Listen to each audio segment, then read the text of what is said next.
If there was a poignant moment in your life when you were, maybe it was when you were about to set out making that first little short film, like if you could whisper something in your ear with your current experience, like, you know, what would you kind of try and tell yourself at some point in that journey?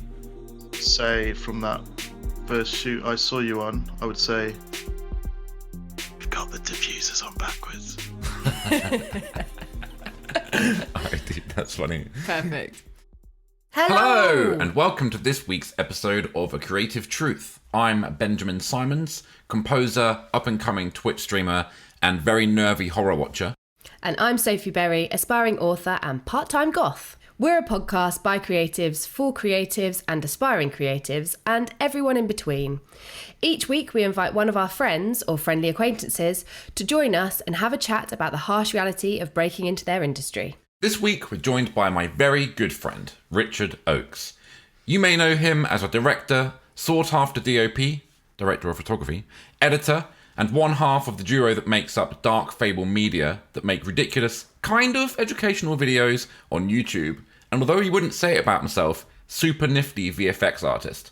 Rich and I have been working together from the very beginning, starting with his debut short film Exit Plan back in 2016, but more importantly, we've been drinking and daydreaming together for years. Let's roll the intro and find out more about why Rich makes films.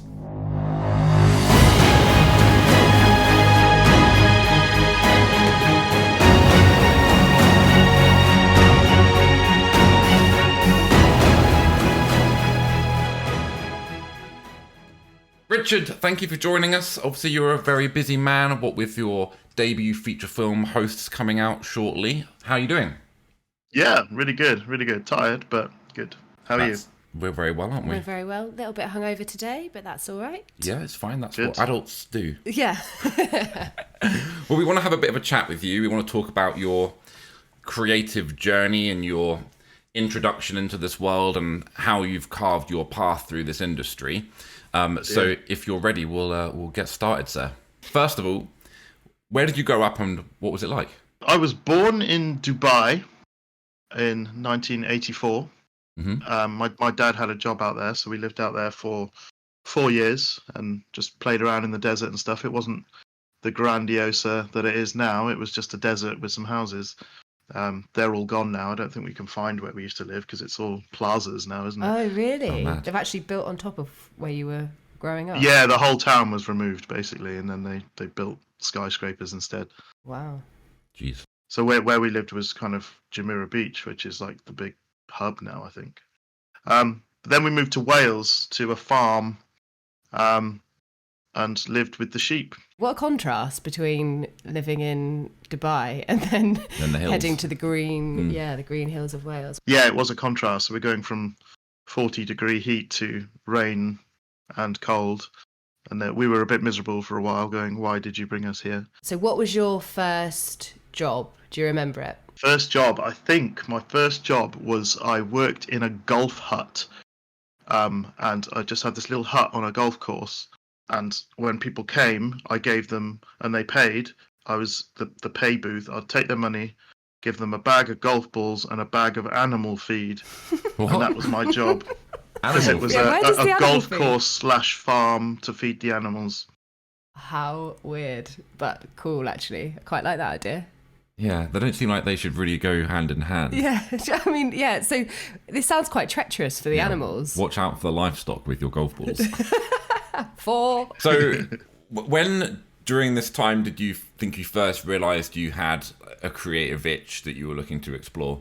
It's hard to pinpoint a moment, but I've always had that thing. I used to love computer games and I used to love films. When I first got my first bike, first proper bike, I had a girl's bike before that because that's all my dad would pay for. But he finally bought me a proper mountain bike when I was 7, I think. And I'd ride in circles around my farmyard from the moment I came home from school till way after dark, just riding in circles, but daydreaming of films I'd like to make and horror films and different things. And there was one called The Paperboy I came up with a paperboy that used to go and kill people. I like the sound of that, actually. Yeah, sounds all right. What was your first step to satisfying that creative itch? I've been a bit of a jack of all trades. Like I've been into everything. When I was in school, I used to love art, painting, drawing. When I was in secondary school, I kind of pushed more into graphic design, doing album covers, because I love music as well, and I started scratching that itch as well, learned to play bass and started bands. And just when I got married, finally had enough money from donations of our wedding to buy a really rubbish Sony Handycam, and we made like a really ridiculous comedy horror film called Straight to Video Cop 4, and it was the first one, but we thought it's the bad films are always the sequels and straight to video. So Do you still have that? I do, but I mean, it's awful. I mean, it was meant to be awful. That was the point of it, but it's more awful than meaning to be awful. But we just did it on a Handycam, and then we went down to, there was an editing suite in the town I lived in, and they didn't, they spent, I think the government spent loads from the Art Foundation or something on this building that had huge Mac Suite 50-inch monitors, and back in the day that was crazy money. But there was no one to use it because no one did that. So we just walked in and were like, can we use your editing suite to do our stupid video? And they were like, well, we're not getting anyone else in, so yeah, sure, help yourself. And then at the end, they didn't charge us, and at the end they bought us a bottle of whiskey to say thank you for coming. It was just bizarre because no one used it, and then so we edited our whole film. We did a feature length straight off the bat. It was quite boring because we were trying to make it feature length, and we wrote the script each day just before we filmed, so there was no planned story.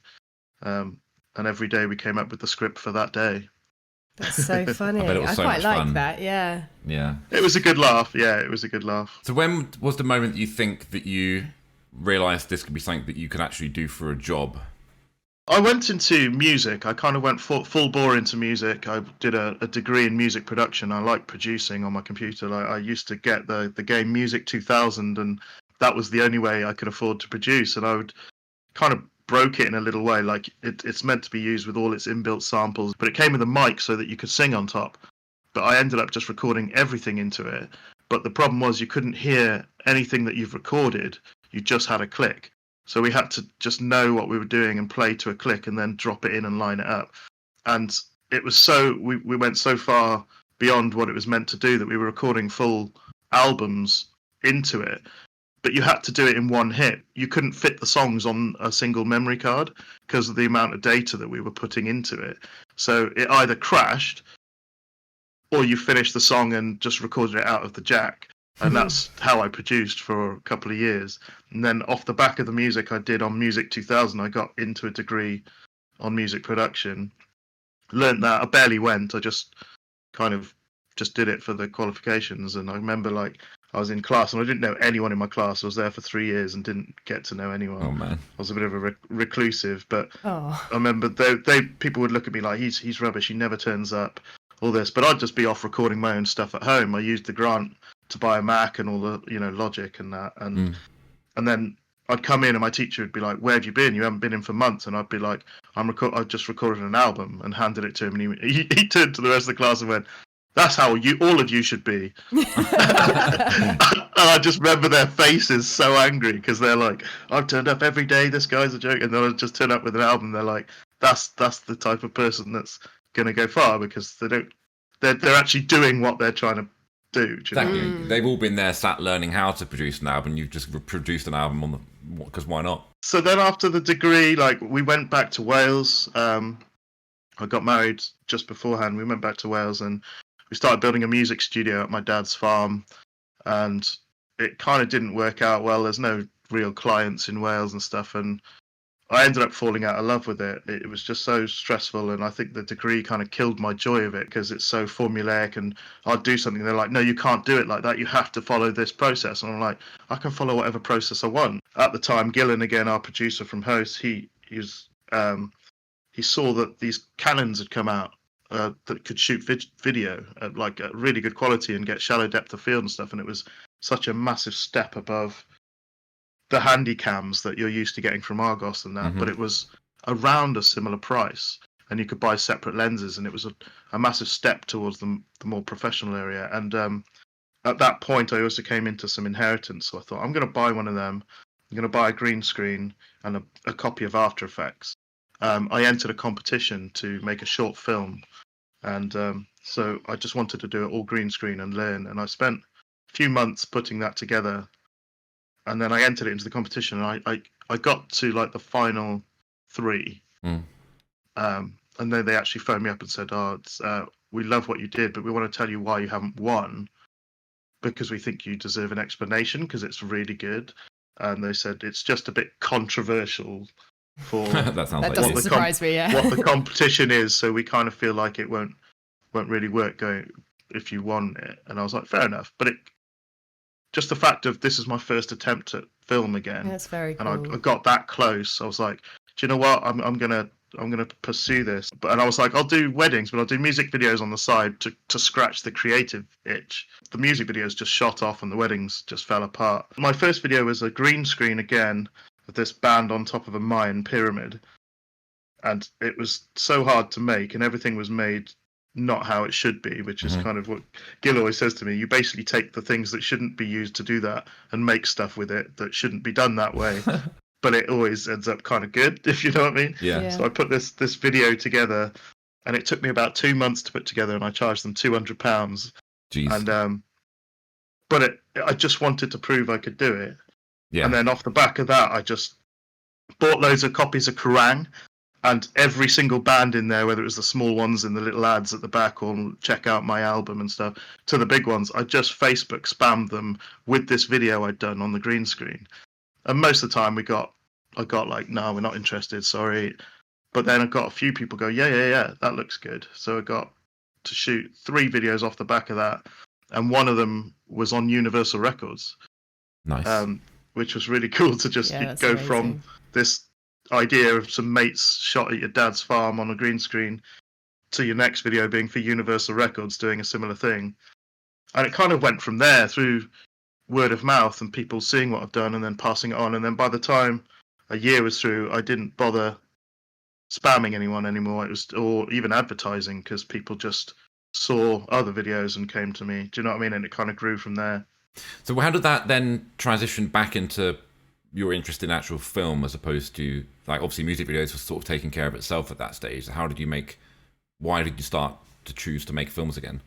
Well, I always wanted to do films, and I think I chose to do music videos because I thought that I would need an education in film, like a film degree, to get into film, because it's quite closed off, and it is. So I thought if I do music videos and build that up enough, maybe that will open the doors, and I would have learned the skills to make films. Making films was always the end goal, and I guess that's kind of what I've done, is followed that idea over 10 years to do this. So I decided to do Exit Plan to kind of scratch that itch, just which was an idea I had even before I started doing, like, the council. Exit Plan was an idea I had, and then I got in touch with you. We met up again, and then you introduced me to Patrick, who was doing short films. He was friends with Mark, who wanted to do a feature. Patrick was like, you should get this guy, he's really good. He'll do your feature. So I went on to do Homeless Ashes, which was my first feature, and then off the back of that I've got more features as a DOP, which I love doing. But then I was like, I still want to be able to do my own thing creatively. So I met Adam and we started writing films together. You've referred to both Gillen and Adam, who you worked with on Hosts. You co-directed it with Adam, and we'd be remiss not to delve a little bit more deeply into the making of that. So it's going to be released in North America on October the 2nd, and the rest of the world shortly afterwards. So talk to us about the film and how it got made. Well, I guess you'd have to go a little bit further back to how I met Adam. And so he doing music videos. He's in a band called In Search of Sun, and I did their first music video. So I turned up, and but Adam looked, he's skinhead and quite big built, and I was actually quite scared of him. And he had this look that looked aggressive all the time, and I'm like, oh man, he's scary. And I kind of got on with the rest of the band. And it wasn't till halfway through the shoot he kind of walked up to me, came bowling over, and he was like, all right. And we started talking. I was like, oh, actually, he's all right. He's not scary. And we were talking a bit.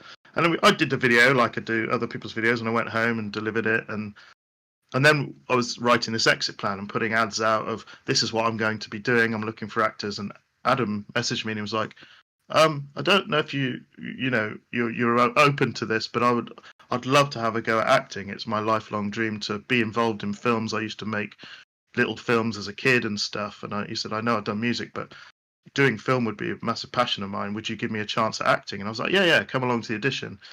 And we had such a good time. And then when we shot that, we got on so well that it was like we've been best friends for years. I ended up inviting him to join Dark Fable to help me shoot film, music videos and stuff.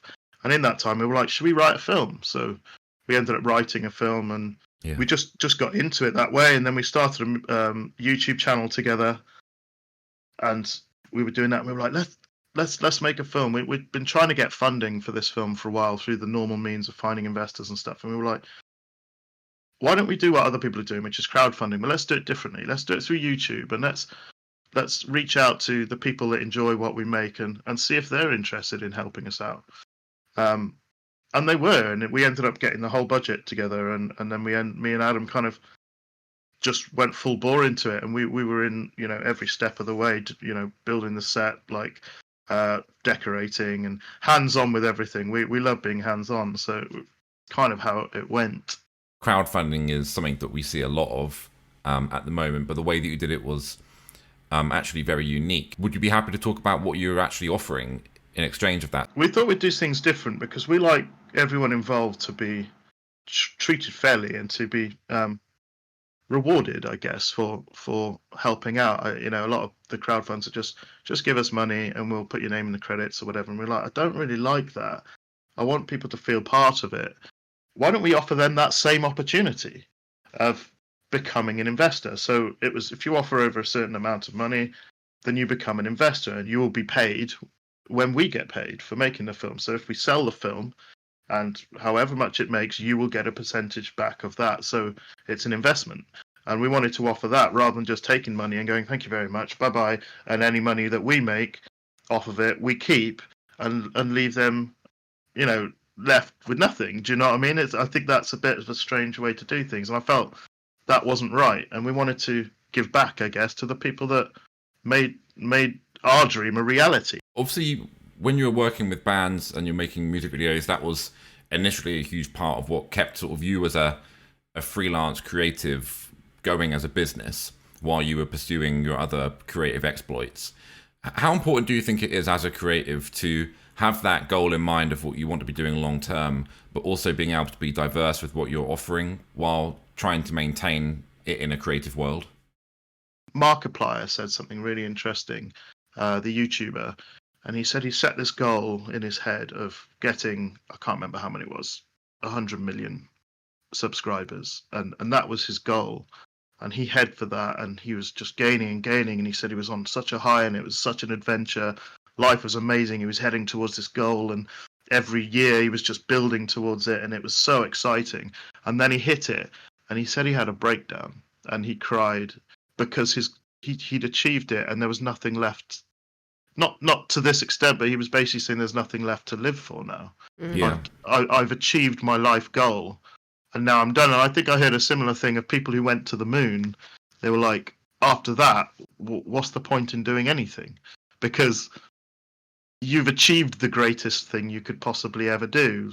What's going to drive you in life now? So I think in order to avoid that, I've always tried to have an unattainable goal that's still something you can work towards, but you'll never get there, if you know what I mean. And there's a line in a song, and it's called Chasing the Sun, and that's what I call this thing that I kind of live by, is chasing the sun, because you can go around the world a million times and you'll never get to the sun. But chase after it. Do you know what I mean? Yeah. And so when people say, what is your ultimate goal? My ultimate goal sounds arrogant, but it's not. It's with that in mind, is to become the greatest filmmaker ever. But that's unattainable, and I don't think I'll ever get there. It's impossible to get there because it's down to... It's complete subjectivity, isn't it? Exactly. Complete subjectivity, and I don't think... there's no way in my head I think I'm the greatest filmmaker or will ever be the greatest filmmaker or anything, but it's so unattainable. And even if you did somehow attain that, you would never know. So, do you know what I mean? I wanted something that there's no end to. Yeah, and I like that it constantly pushes you to improve and to grow yourself as well. That's it. So never put someone else as your person to surpass. And I think a goal like that, is going to certainly make you become the best filmmaker you could ever be. I think having such a broad and ambitious goal will mean that, you know, on the day that you die, you'll be the best filmmaker that you could have ever been. Yeah, totally. And I think that's important. Having said that, I don't mind having sub goals, if you know what I mean, as steps along landmarks, the path. Yeah. So, like, I want to achieve this. I want to have a film out in this festival or by this point in my life. I think they're good, but just see them as steps rather than this is the ultimate end goal. Yeah. And it's also important not to put like a timestamp on those things, because I think goals can be a bit risky for mental health if you don't feel like you're meeting them at the time when you feel like you should. Yeah. And that's really not important as a creative. It's just about getting there at some point. Totally. You said something else in your initial question, which was... it was, how important is it to have a goal, but to also be diverse with your offering? I think it's good to have a goal, but be open to the fact that may change, or your path may lead you off somewhere different as you go. It definitely seems like having a level of fluidity in terms of your goals is key to kind of feeling successful, at least. So what do you think the main struggles in working in this industry have been for you? The main struggles, I would say, would probably be financial. There's been you tend to get quite peaks and troughs with being your own boss and being self-employed, and probably in any business. But I remember when I first started, it was very hard, and you're dealing with people that demand the moon, demand it now, and then when you've done that for them, they disappear off the face of the earth, and trying to track them down to pay you for it was a nightmare. And I had a lot of that when I first started. Sometimes not getting paid for 6 months, and when you're doing a job going, it's okay, as soon as I'm done this, I'll be able to pay rent, and then you've got to wait 6 months for a payment to come through. It can be very taxing. But yeah, so there's been times like that. Also, I found it quite seasonal. The winter, many years I went 3 months without a single job through the winter, but the summers kind of being overworked and not being able to spend time in the sun with my family. And that's another problem, I guess, being your own boss and having zero set hours and working whenever you can. You feel like it's your duty to work every hour you can, because every hour counts towards paying the bills. So spending time with the family can get neglected quite easily. So on the flip side of that then, what do you love about what you do? Everything. It's I feel like I'm very blessed in the fact that I do have my dream job. If you know that old question, if you could start life again and be whatever you wanted to be, what would you be? And I would be what I am doing now. I would like to have started it earlier rather than going into music and then spending 5 years as a bin man and this and that, because I feel like I would have progressed a bit further. That's my only worry, is time is always ticking, and to get to where I would love to be, there's only a limited amount of time. But I love this job. I get to play for a living, and I wish everyone could play for a living and be children. What a lovely way to look at it. Yeah, that's so great. So you've kind of answered the next question, but I'm going to ask it anyway.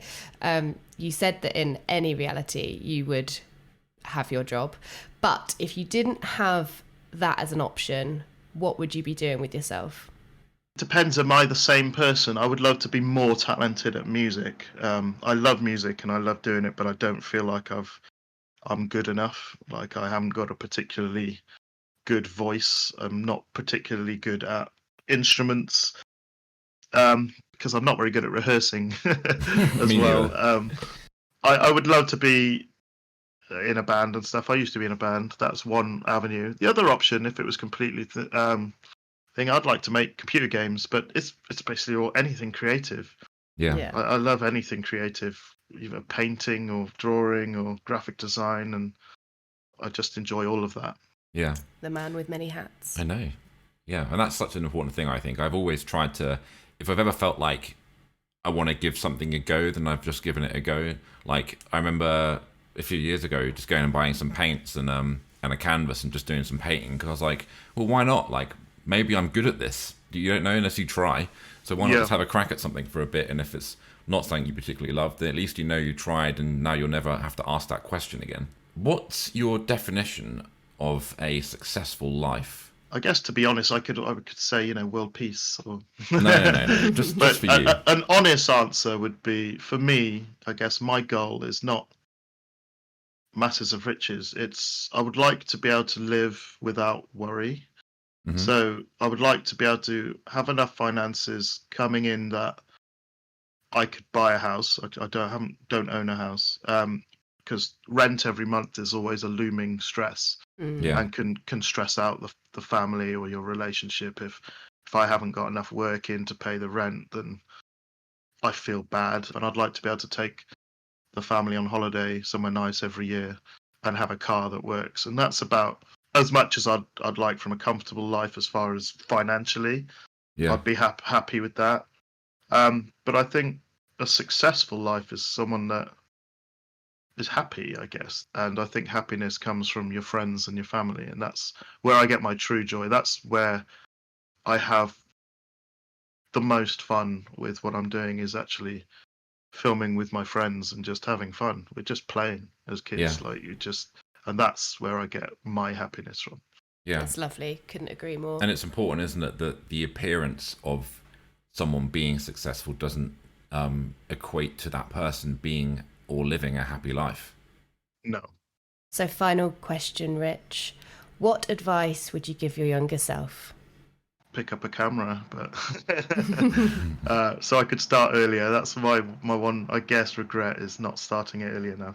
If there was a poignant moment in your life when you were, maybe it was when you were about to set out making that first little short film, like if you could whisper something in your ear with your current experience, like, what would you kind of try and tell yourself at some point in that journey? Say from that first shoot I saw you on, I would say, you've got the diffusers on backwards. That's funny. Perfect. This is the part of the podcast where the floor is entirely yours. Feel free to talk about what you're working on, what you've got coming up, plug some socials, all that kind of jazz. Plug yourself. Plug it real good. Love that. So the floor's yours. So yeah, we've got Hosts coming out on the 2nd of October in the US. You need to check that out. It's pretty nasty. Make sure you have a bucket or something with you, just in case. Check out our YouTube channel, which is Dark Fable Media, and check out In Search of Sun. That's someone else's plug, but I'm going to do it anyway because I love Adam to bits. And where can we find you guys on Twitter? Twitter is at Dark Fable Media or at Host Movie. Perfect. Well, Richard, thank you very much for spending some time talking about your life and your creative exploits with us. It's been a blast. Much pleasure. The thing it's missing is a beer, I think. If you can figure out how to do a podcast that involves beers, like that you supply, that'll be game changing. That would be great. Maybe we'll do a section at some point where it's like chug a beer and answer a question. Yeah, season 2. Yeah. Yeah, but you should have like an Amazon delivery that arrives on the day of the podcast. Oh, right, for the guest. We're sending you beers now. Oh, totally. Like it wouldn't be the other way around, would it? So, no. I see. But you can have your own branded beers that arrives on the day of the podcast. That's actually quite a good shout. That. Season 2, maybe. Season 2. We'll see. All right, buddy. Thank you very much. Thank you, Rich. Thank you. Bye-bye. Bye. If you'd like to find out more about us, you can find us on Twitter at A Creative Truth or on Instagram at A Creative Truth Podcast. We'd love to read any feedback you have, so if you have a moment, leave a review, and if you enjoyed today's podcast, please tell your pals. We'd also love to hear your thoughts about who you'd like to hear from in future. See you next time!